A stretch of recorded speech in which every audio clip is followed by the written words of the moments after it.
Hi everyone, Pastor Stephen here. So we're going to go back into Leviticus. Today we're going to focus on Leviticus chapter 16.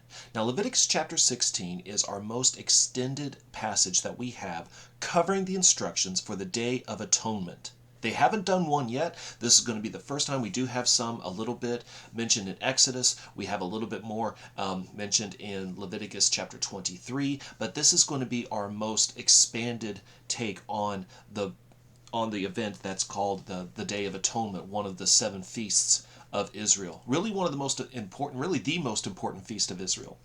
But maybe not for the reason that we would commonly think. Now, we always talk about, and the traditional view of the Day of Atonement is all the connection with the crucifixion and the forgiveness of sins and things like that. And there is an element of that here.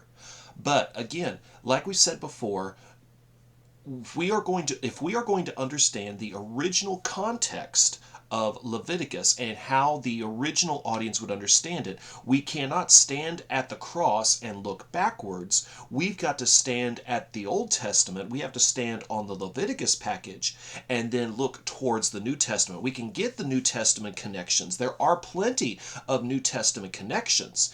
But if we are looking at the New Testament backwards, we're going to read some things into there that maybe aren't not in there. At least that wasn't the point of Leviticus. If we want to understand Leviticus from its original point, because there's so much more to take from it if we're looking at the original aspects of the message. So we want to look at it as the original audience would look at it. How would Aaron look at it? How would the priesthood look at it? How would the ancient Israelites look at it? That's what we want to look at today. And if we are going to look at it through their eyes, then what we're going to see is that the point of the Day of Atonement was essentially a hard reset. If we want to keep it in the context of the rest of the sacrifices, of the purpose of Leviticus, keeping what is sacred, sacred, keeping what is holy, holy, not contaminating the holy place, not contaminating sacred space, how to maintain the presence of God in that sacred space. If we're going to keep that context, then what we need to do is we need to take the Day of Atonement and say, okay, how does it fit into that context? The whole idea of keeping sacred space clean. When we do that, we see that the Day of Atonement isn't about forgiving the sins of the people. Because again, if we look at Leviticus closely, we see that there's certain aspects of sin that there is no reclamation for. There's certain aspects of sin. When you have sin that's given because you're just in flat out rebellion against God, there's no form of redemption for that. There's no form of cleaning up for that. There's no form of getting rid of that type of sin. The sins that we have covered here by these offerings, by these sacrifices, are generally speaking unintentional sins, or at least they're non-defiant sins. They might be intentional for a reason, but they're not defiant. There's a big difference between something being intentional and something being defiant. It's a state of the heart. So we're only covering non-defiant sins.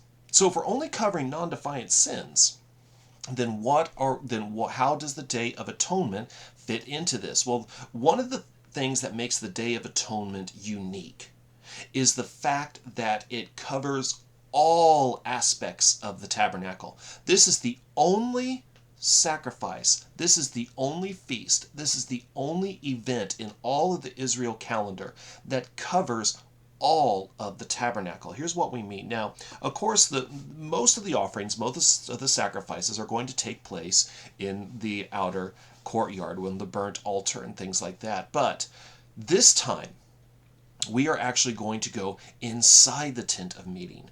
And we're not only going to go inside the tent of meeting, this is the one time out of the year that someone is piercing the veil and going into the holiest of holies.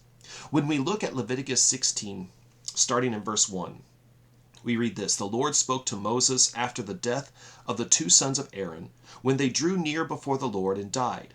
And the Lord said to Moses, tell Aaron your brother not to come at any time into the holy place, inside the veil, before the mercy seat that is on the ark, so that he may not die. For I will appear in the cloud over the mercy seat. But in this way Aaron shall come into the holy place, with a bull from the herd for a sin offering, and a ram for a burnt offering. He shall put on the holy linen coat, and he shall have the linen undergarment on his body, and he shall tie the linen sash around his waist, and wear the linen turban. And these are the holy garments. He shall bathe his body in water, and then put them on. He shall take from the congregation of the people of Israel 2 male goats for a sin offering, and 1 ram for a burnt offering. Now, the 2 male goats are a very significant part of this as well. So we see God gives the instructions that Aaron is not to go into the holy place, this area back here. This is where we get the idea that this was the cause of the death of Aaron's 2 sons. The reason that they died was because they went into the veil, or they pierced the veil. And you're not supposed to do that. That is where the glory of God dwelt. It rests upon the Ark of the Covenant, on the mercy seat. God says there's only one time that you can do this. And so these instructions are all about, again, they're all about, you cannot approach God how you want. You can only approach God the way He says that you can, because He is sovereign. He is holy. He doesn't owe you anything. So he doesn't owe it to you to allow you to come in to see Him whenever you want, or to treat His area however you want. So instead, there's these instructions, these very strict instructions that they have to follow for this one day out of the year. And this is the only day, and only the high priest can come into this section here in the Holy of Holies.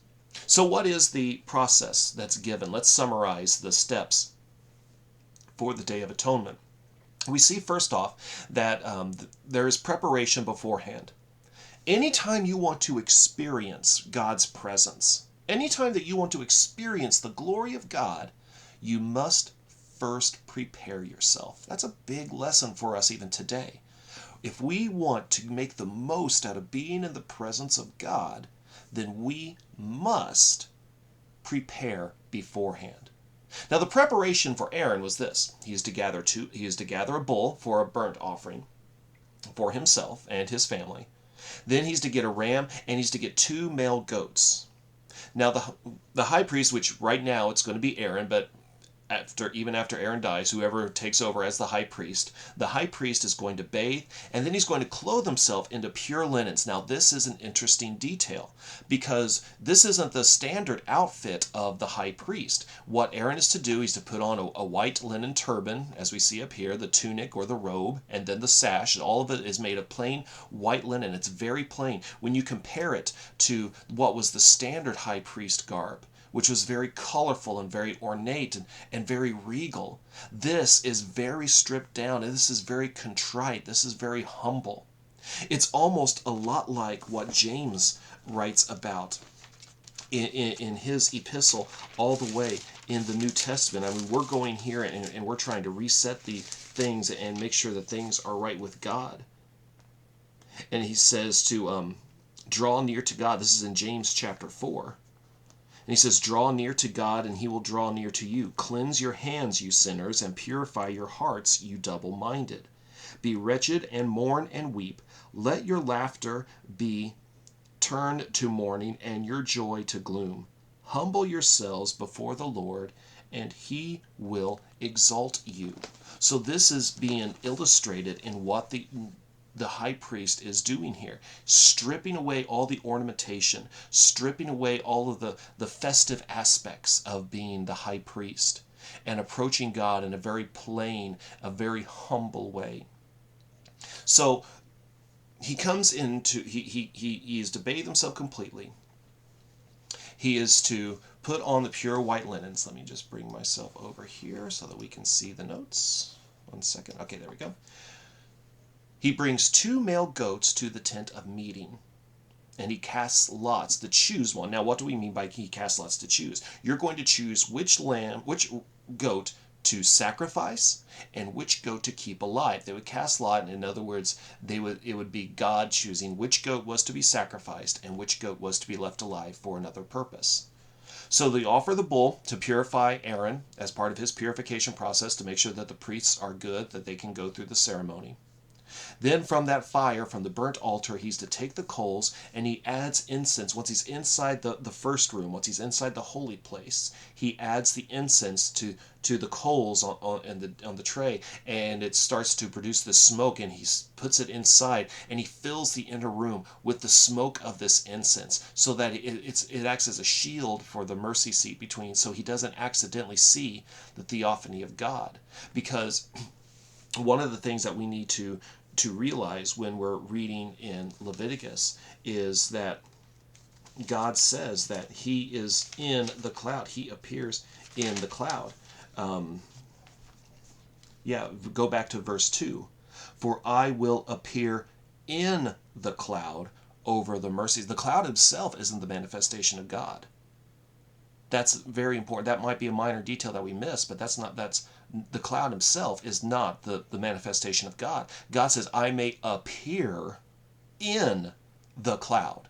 So what we have here is we have a theophany going on. We have God appearing. The word appear is going to be the same word used in other places in the Old Testament where God appears in human form, when he appears to Abraham in Genesis 12 and in Genesis 18, when the angel of the Lord appears at the burning bush in Exodus 3. This is the same word here. So what we have is a theophany of God appearing in the cloud over the mercy seat. And as God says, you cannot look on my glory and live. So Aaron is to take the incense and he's to cover himself from seeing the theophany of God. Then he takes the blood that's gathered from the bull, from the sacrifice, and he sprinkles it on the mercy seat 7 times. Of course, 7 being number of completion. So so it's going to basically look like this. When we talk about sprinkling on the mercy seat, what we're talking about is sprinkling it on the top of the Ark of the Covenant. The mercy seat, this is seen as the throne of God. God himself sits on the throne, and the ark is his footstool. His feet rest on the ark. So this is what you're dealing with. You have Aaron coming before the very throne of God. So you see kind of the intimidation factor here. You see why God says you can't just run in here and do whatever you want anytime that you want. This is my throne room. Now, this is an ancient cultural thing. Not just anybody can go before the king in the throne room if they haven't been summoned. To do that was death. It was a death sentence. It was seen as you were rebelling against the king and his sovereignty. So you didn't do that stuff. Well, God is speaking to them in the exact same way. He's given them the same terms. He's given them the same rules. You cannot come before my throne unless I summon you. So he's sprinkling the blood of the bull onto the Ark of the Covenant, onto the mercy seat 7 times. Then he goes out, he takes the chosen goat, he sacrifices it, he takes the blood back into the holy place, he sprinkles it on the mercy seat also. Then he takes both the bull blood and the goat blood, and then he sprinkles it on the burnt altar as well to purify it. Now, I want you to notice what's going on here. What is the blood being applied to? The only thing that the blood is being applied to is the sacred space.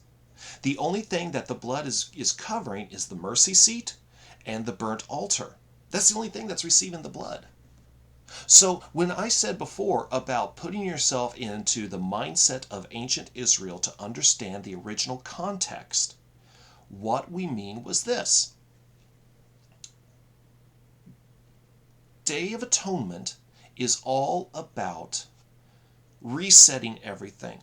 Remember we said that the sacrifices were about, did you sin? Did you mess up? Did you make a mistake? Well, that you can't contaminate the holy place. So you make these sacrifices, you make these offerings so that you make things right again, so you don't contaminate the holy place. But the thing is this, sometimes some things may escape your notice.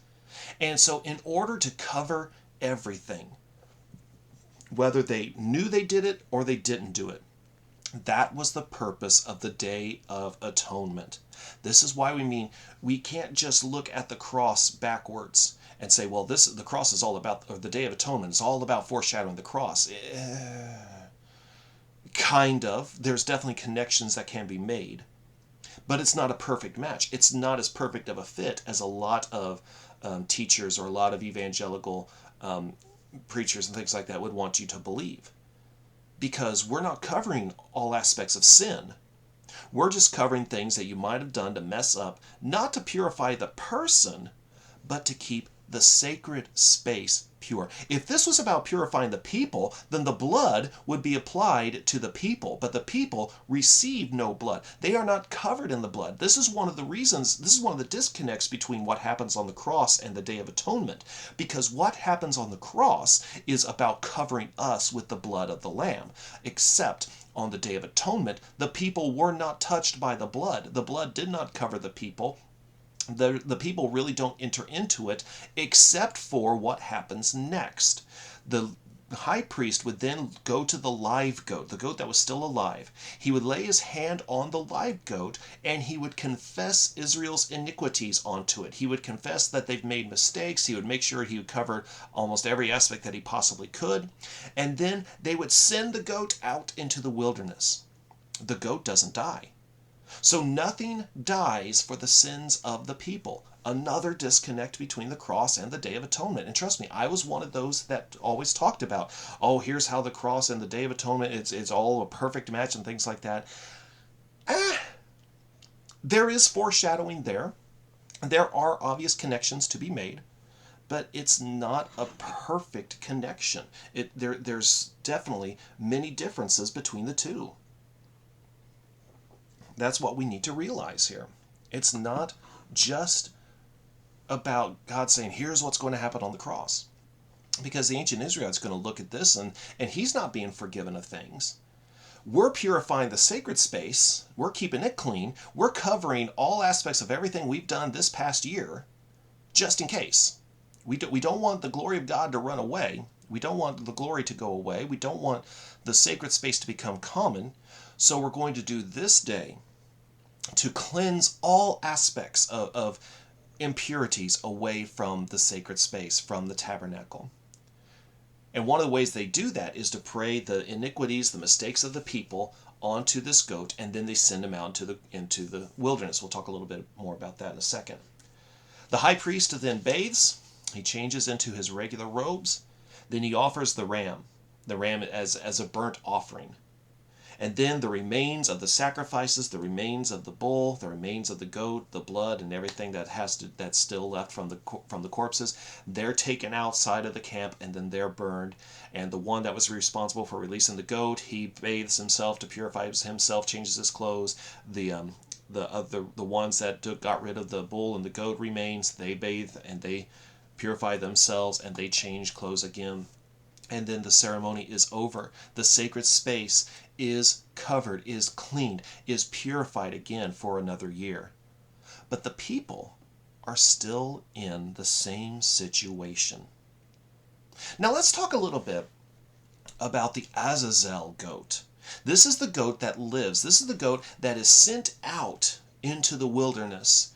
As a result, the high priest lays his hand on the goat and he confesses the iniquity of the people onto the goat, and then they send it out into the wilderness. They cast the sins of the people. They cast the iniquities of the people. They cast the impurities of the people into the wilderness so that the camp can be made pure again.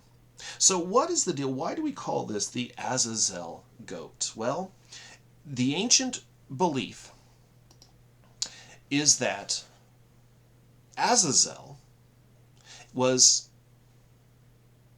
a demonic entity. Now, Azazel in the Hebrew, as we can see here, it can also be translated the goat that goes away. So when we say the Azazel goat, we can always say it's the goat that goes away. But if you look at verse 8, where it talks about this in chapter 16, and Aaron shall present the goat on which the lot fell for the Lord, and use it as a sin that's verse 9, sorry. Verse 8, and Aaron shall cast lots over the two goats, one lot for the Lord, and the other lot for Azazel. Now, in the context of verse 8, even though the Hebrew can't be translated the goat that goes away, in the context of verse 8, the word Azazel is a proper name. The name of the Lord is in that verse as a proper name. So Hebrew parallelism, the way that they wrote things, Azazel is also a proper name. So they're sending this goat. They're sending this goat covered with the impurities that's carrying the impurities and the iniquities of the people. They're sending this goat out into the wilderness to Azazel. Now, Azazel is not mentioned except for this one part in the Bible itself, but we do find the person of Azazel in some more of the ancient Jewish writings. Azazel would have been a well-known figure. We see him mentioned and related to as a demon in the Dead Sea Scrolls. But the most interesting aspect is that he's actually he's portrayed in the book of Enoch, in the ancient book of Enoch, as one of the fallen angels from the Genesis chapter 6 scenario. The story of Noah. We've said before that, and we mentioned this during the Sunday sermon, when Peter talks about the spirits that are in prison, that any one of his audience that was familiar with Genesis chapter 6 or with the book of Enoch, they're going to know what he's talking about. Well, in the book of Enoch, in chapter 8, in verse 1, we see mention of Azazel as one of the fallen angels that comes and procreates with the females. So, in verse 1 of chapter 8 in the book of Enoch, and Azazel taught men to make swords and knives and shields and breastplates, and made known to them the metals of the earth and the art of working them, and bracelets and ornaments and use of antimony, and the beautifying of the eyelids, and all kinds of costly stones, and the coloring tinctures. So what we have, and it's interesting when we take this passage from the book of Enoch and we compare the commentary from Genesis chapter 6 that all the world was falling into evil. It's a very interesting parallel. We kind of get an idea in Enoch what maybe that evil that the world is falling into is all about. They're starting to get Azazel, these fallen angels are teaching them how to fight. They're teaching them how to weaponize, how to make weapons, how to create and how to fight each other, and how to conquer and how to seduce, and just all sorts of things that just puts humanity in complete and total chaos. So Azazel is believed to be this evil entity. And in the Israelites, and again, well, okay, it's one thing for ancient people to believe this, but this is supposed to be the Word of God, the sovereign Word of God, the perfect Word of God. So if this is God talking, why is God telling them that there's this demon or this fallen angel that's living out in the wilderness? Again, God is speaking to them in terms that they understand. It doesn't necessarily mean that God is endorsing this idea, but he's speaking to them in terms that they are going to understand. He's speaking to them in their language. So he says, send out the iniquity of the people into the wilderness, into the place of Azazel, as you know it, because we're casting all the iniquities away from the camp. And that's what this is about. It's about the goat. It's not a sacrifice to Azazel because the goat never dies. So they're not sacrificing to this demonic figure to, oh, if we give you this goat, please stay away from our camp. It's nothing like that. God is saying, send sin where it belongs. Sin does not belong anywhere near the sacred space. Sin does not belong anywhere near the camp. Send it to where it belongs. Send it to the evil places where it belongs. The writer of Hebrews gives us our connection that we need. Because, again, if we're not perfectly connecting this to the cross, then what in the world does the Day of Atonement have for us? When we look at the writer of Hebrews, what the writer of Hebrews says in chapter 10, starting in verse 19.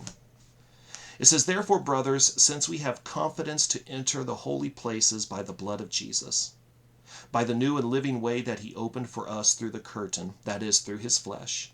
And since we have a great high priest over the house of God, let us draw near with a true heart in full assurance of faith, with our hearts sprinkled clean from an evil conscience and our bodies washed with pure water. Let us hold fast the confession of our hope without wavering, for he who promised is faithful. And let us consider how to stir one another up to love and good works, not neglecting to meet together as is the habit of some, but encouraging one another, and all the more as you see the day drawing near. So to connect the Day of Atonement to the cross actually downgrades what happened at the cross. Because what the Day of Atonement was all about, it wasn't about giving people access to God.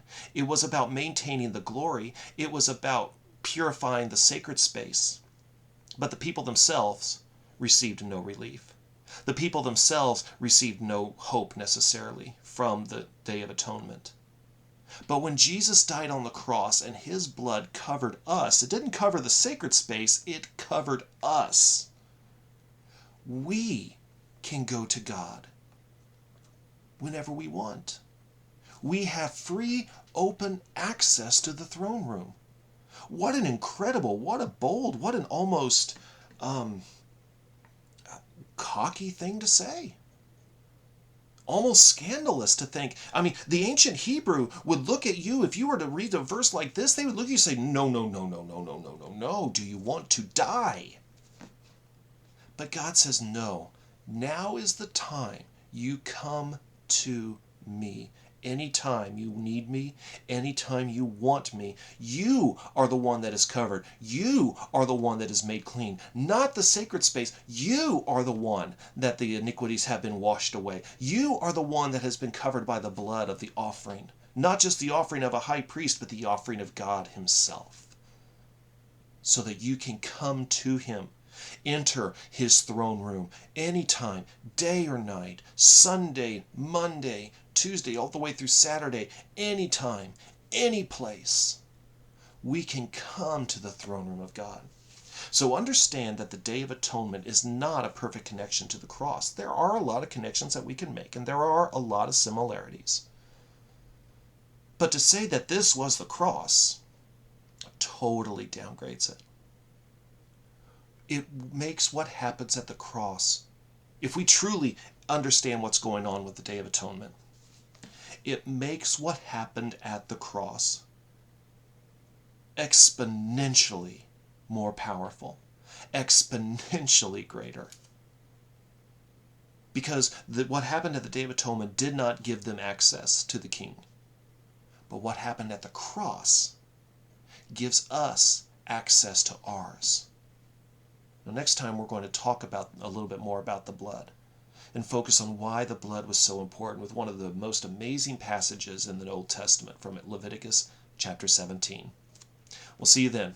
Thanks for watching.